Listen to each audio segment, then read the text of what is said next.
As we approach the halfway point of the season and we've been able to watch a lot of highly anticipated squads begin to mesh, it's not a stretch to say that this has been a very disappointing and dysfunctional season for more than a few teams. Whether you want to look at the Western Conference and the rapid deterioration of the already questionable Suns' Big Three, or the Minnesota Timberwolves getting a front row seat to the Julius Randle experience, it's safe to say that disappointment is in the air. And turning to the Eastern Conference, no team is more familiar with that disappointment this year than the 76ers, who have had their season and every possible bright spot you could think of snuffed out by a combination of injuries and lackluster play from a few of their big-name stars. And for the most part, this has been all of the conversation around Philadelphia, with the constant injuries to Paul George, the loss of rookie star Jared McCain, and the slow return to form of Joel Embiid being all the coverage this team really gets. But while there certainly are more than a few reasons to be negative, the Sixers have been the home of one of the greatest career revivals that we've ever seen, with the reemergence of Guerschon Yabusele as a top-tier role player. And Yabu's story is worthy of so much more coverage and analysis than it's received, especially when you look at the skills that he gained from each destination and the constant disappointments that led him back to the NBA. It reads like something straight out of a fairy tale. So let's talk about Guerschon Yabusele, his international odyssey, and the hero's journey. When making a video like this, while I typically focus on his pre-NBA years and then transition to how he changed within the league, Guerschon's story is unique because it doesn't really begin until he was drafted to the NBA. For a bit of context, Yabu was an international prospect from France who was entering the 2016 draft with a strangely high level of excitement for a player in his mold. The 6'8" big man, who typically be viewed as an undersized power forward that may struggle to adapt, had a scouting report that mirrored the rapid shift that was occurring in the NBA during the early Warriors-led small ball revolution. The report cited his soft hands in the pick and roll, along with his effectiveness in the pick and pop as a four-man, and his ability to pass and play make out of the high or low post, all roles that sound exactly like what the Warriors had converted Draymond into. And while there was still mention of him being undersized and needing to develop further as a shooter, perimeter defender, and athlete, ultimately, Yabu was one of the earlier guys being drafted into the league explicitly to be a small ball versatile four.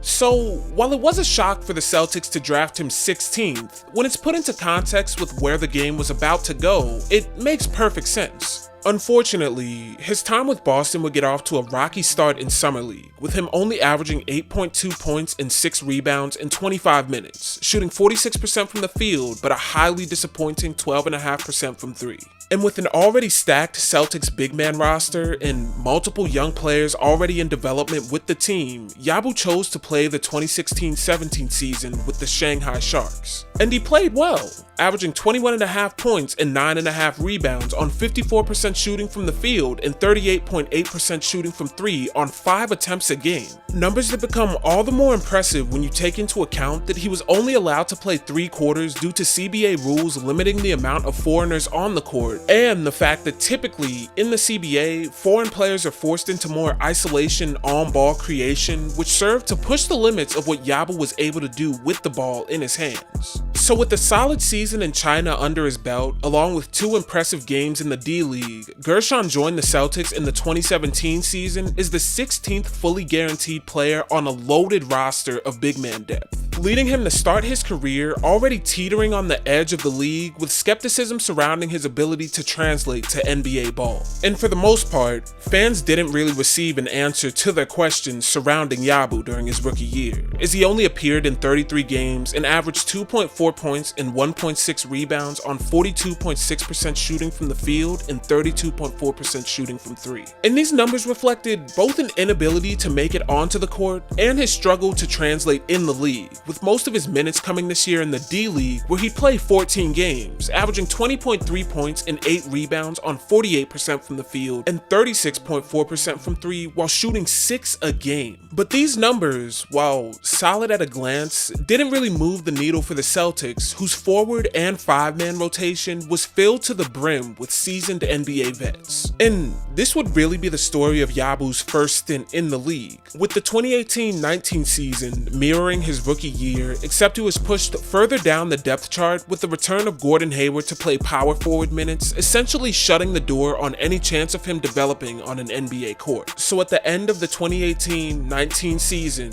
just 3 years removed from being a first-round pick, Guerschon found himself out of the league, marking the beginning of our hero's journey, and strangely enough, saving his career. While he would play 15 games in China immediately after leaving, he'd have a relatively messy departure from the league after failing to look at the Chinese flag for the national anthem, clearing the way for him to truly begin his overseas career in France with LDLC Asvel, which competes in the top pro league in France. Technically, in his first season with Asvel, due to him spending a majority of that time in China, there was a limited sample size of what he could do. But even though it was only 4 games, Yabu showed promise and set the stage for a dominant campaign in the 2020-21 season. He was able to experiment with the team as a stretch 4 while they played in their domestic league, averaging 14 points and 4 rebounds on 52.6% shooting from the field and a monster 57% shooting from 3, and showed off a lot of versatility both from the 3-point line and the perimeter, where he grew in his ability to get downhill when attacking closeouts. And this growth came at the perfect time, as the 2020-21 season was the second year of Asvel's return to the EuroLeague, the top league of competition in all of European basketball, featuring the best teams on the global stage. And Yabu wouldn't disappoint, averaging 11 points, which, while tame by NBA standards, placed him in the 85th percentile of all EuroLeague scorers, to go along with 4.2 rebounds on 46.5% shooting from the field and 38.4% shooting from 3. Numbers that indicated an extremely solid EuroLeague debut for Yabu, and he even helped lead them to a team-best 13 EuroLeague wins during this campaign. Yabu's stint with Asvel not only helped him break out into the international scene, but also helped to put his career thus far into perspective, especially for those who are only familiar with NBA basketball and the developmental timelines that occur in the US. Whenever Yabu's coaches or teammates talked about what he was able to do with them on Asvel, they always highlighted his youth and how much potential he had left despite already having failed in the eyes of many NBA fans. And this youthful promise and seemingly limitless potential that everyone kept talking about earned him a shot on Real Madrid, one of the all-time best franchises in the EuroLeague with 10 titles. Essentially, the overseas equivalent of playing for a team like the Celtics or the Lakers. And the move to Real Madrid was also strategic, as the club had become known in recent years for being a nurturing ground and deep pool for international NBA talent, with Luka Doncic, Nikola Mirotic, and Facu Campazzo all spending time with the club before being bought out by NBA teams. Furthermore, Yabu was joining the team during the final season of famed head coach Pablo Lasso, who was not only regarded as the most successful coach in the club's history, but also was famed for his high-powered offenses and elite transition attack, which incentivized big men that could run the floor, and was a picture-perfect scenario for Yabu to showcase his versatility and athleticism at that stretch 4 spot to NBA teams who would certainly be watching. And the move would pay dividends, as it was during this stint with Madrid that Yabu would make his mark on the professional basketball world, averaging 11.6 points in his first season, finishing 11th in the entire league in total points scored, securing EuroLeague MVP for the month of January, and helping lead the team to a second-place finish while also winning the first of 3 consecutive Spanish Super Cups with the club. This dominant start to his Real Madrid career was already quite the turnaround for the undersized 4, and in his second season, he'd find even more success, as Madrid would end up securing their 11th EuroLeague championship under new coach Chus Mateo, and Yabusele would average 9.7 points and 4 rebounds, while being 3rd overall on the team in 3-point percentage, connecting on 42% of his 2.6 attempts a game. And even though he'd be forced to watch from the sidelines in the championship game after body slamming Dante Exum, a EuroLeague chip is one of the premier accolades in all of international ball, and Yabu had effectively helped his team ascend the mountaintop and cemented his name in the EuroLeague history books. And his 2023-24 season would be similarly successful, with Madrid falling to Panathinaikos in the EuroLeague Cup Championship, but Yabusele's attention, like much of the basketball world, was purely focused on the upcoming Olympics, where he'd finally be able to display to the world what anyone who'd been paying attention to his development already knew: